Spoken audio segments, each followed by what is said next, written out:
Hey there, YouTubers, right? So in this video, we're going to talk about reasons for GPU prices dropping. There's a lot of videos out there. I kind of feel like they're not telling you the full story or they're missing some information. So I thought I'd put one together. Why not, right? And so let's get into it. Here's my background. Obviously, you guys know I do a lot of unboxings. We review tech on the channel. I'm a gamer. You see a lot of gaming videos on here. You know, most of it's Fortnite, but we still have quite a few other games that we'll throw up. You might not know this, but to do some GPU, CPU crypto mining, right? Actually, you know, somebody that has unboxed probably close to 80 graphics cards on this channel, and we probably own at least 40 at the moment. Why not put those to work, right? So that's what we did somewhere along the way. We started using those graphics cards to mine, and at times I've also mined with the CPUs. Obviously, what goes hand in hand with that? Well, of course, it's going to be trading of cryptocurrencies, right? So if you're going to mine, you've got to do something with that. Got to convert it to US dollars or euros or whatever. I also do solar power stuff. Why is that, factor into this? Well, it doesn't too much, but it can help with the cost of pretty much everything above it. I have various engineering degrees and taken quite a few business and supply chain courses. Now, you may say, well, God, if you're so smart, why isn't your channel doing better? That's a good question, right? All right. So some of the events that have affected supply versus demand. This is not necessarily an all-inclusive list, but there are some things on here and some other things we'll talk about in the future or further down in this presentation. So last year, NVIDIA had all kinds of issues with production, supply chain issues, chip shortages, COVID, right? Anybody that knows about supply chain, for something like a graphics card, a car, whatever, knows that a lot of those parts are manufactured in other countries, right? Not too many things are built in one country, like a graphics card. So if there are issues in other countries where there's COVID lockdowns, that definitely can affect production. Scalpers, we'll talk about them in more detail, as well as mining profitability. And then we'll also talk a little bit about the Christmas shopping season, how that, of course, factors into graphics card prices.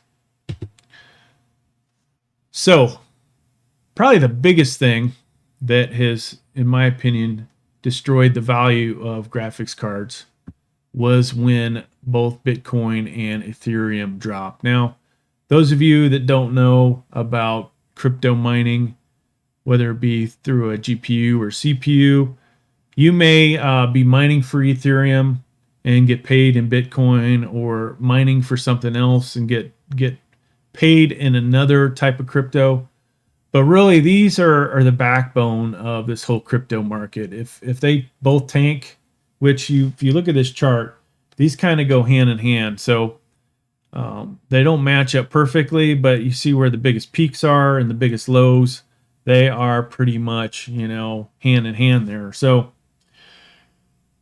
if we look at, the Christmas shopping season, pretty much ran through here, right? And then all the returns through December. The graphics card prices peaked out right in this time frame and stayed somewhat steady through January, even though crypto was dropping. Now, eventually, all that stuff is miners realize, gosh, this might not turn around, and it drops way down here. Suddenly, they're shutting down their operations, not running as much stuff. What else happened during this time that I didn't list? Inflation. People's electric prices have gone up significantly. All right. So there's been, times where things have started to be on the up and up, where things are looking good again, and they drop down again. And most recently, we had this happen. Ukraine got invaded by Russia, right? So that caused originally this pretty much to drop down again. I think it was right around here. So 32 days from, if you go back 32 days, that's obviously somewhere in February. That's when we pretty much hit, one, well, not necessarily the lowest point, but we lost a lot of value. And if you go back, the Russians, of course, the West comes out with sanctions. They're smart enough to circumvent the sanctions. And how they do that, well, they did stuff with crypto, right? Buying, selling, whatever they were doing. That drove this back up. All right, so we're here. So somewhere down here, we were 39, 40,000 for Bitcoin. And this went up at least 10%. Now, that has not affected the graphics cards yet. But obviously, if we get back up here, graphics card prices are going to go through the roof again, at least on the cards that are not are full hash rate for sure. And so depending on how NVIDIA's production is, you may see those cards, the low hash rate ones, go up in price as well too again. So what else has been happening, folks? Well, Scalper's not really scalping. Why is that? If you're going to be able to get a graphics card at a decent price through Newegg, maybe even, directly from Amazon, Best Buy, if they're actually enough of them in stock, Scalpers, can't necessarily compete with that because they need that price to be way up there, right? Because they've got to buy low, sell high, and if they're not able to make enough profit to cover their fees, plus make profit, right, it's not worth it to them. So you don't really see the whole scalping thing. Newegg's not doing its Newegg Shuffle anymore. Will they ever bring that back? Who knows? I put on here, so you guys, if you have a big enough screen, you can see what some of the fees charged by eBay and Amazon. Now, you're a miner and maybe you've wanted to get into mining. You look at nicehash.com's calculator and you can see some of the prices given. So currently, this is as of today, RTX 3090. It says daily earnings 530. It says it uses electric of 285 watts, and then says what the net profit is.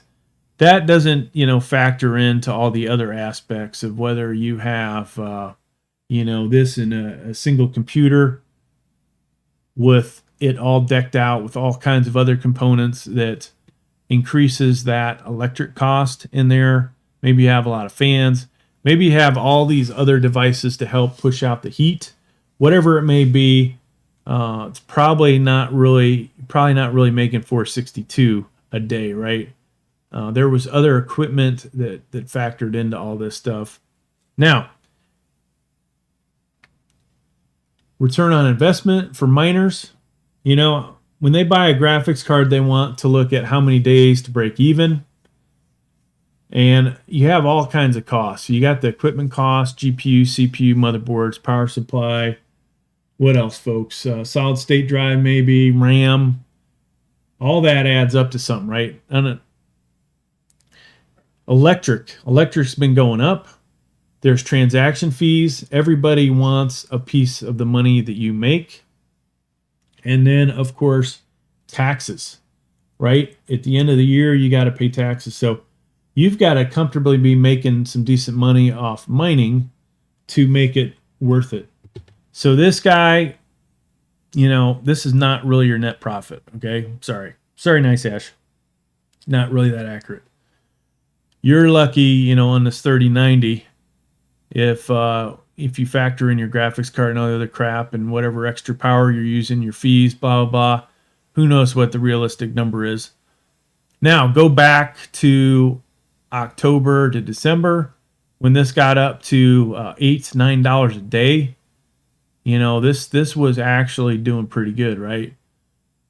But the question remains, how many days to break even? So right now, it's not worth most of these people buying graphics cards. If they believe, we'll go way back, if they believe this will go back up, right? So you could be mining for the next year and keeping all of your what you mined.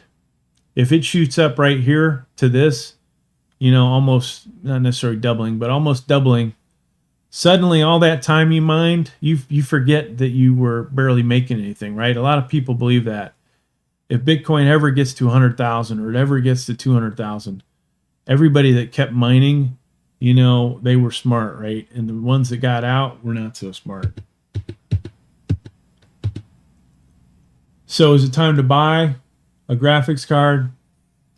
You know, what you got to watch out for, once again, crypto starts going strongly back up. We didn't talk about RTX 4000 or new AMD GPUs in there as well. Realize there are graphics cards out there that you think you're buying that are new, that are not. They've been mined on. Does that necessarily matter? It may not. You know, warranty-wise, it's questionable. Longevity, questionable. Now, inflation, folks, it's going to keep going, right? There is no stopping what's going on right now. Our government, everybody's government, has not come up with a good plan to stop this. There may be a point where people have to choose between food and GPUs. That could flood the market with more graphics cards, right? You know, I hate to think about this, but possible Chinese invasion of Taiwan, that would devastate the GPU market. How, you know, the price of a graphics card would skyrocket, at least, you know, what's left that's new, because it could be a long time before we see new graphics cards. All right, folks, well, there you go. Those are my thoughts on why graphics cards have risen in price. Didn't really answer, you know, the question of whether it's time to buy. That wasn't the main focus of this. I say, you know, if the price looks good to you and you can afford it, you know, jump in, right? You can't sit there and think later, oh, gosh, this card is half price again. Half what it was or what it started off at. Especially like, you know, GTX 1660, Super, Ti. Those have got to get back to being worth, you know, $200 at some point, I would think. How many days, months, years will that take? I don't know. But thanks for checking out the video. Please like, please subscribe.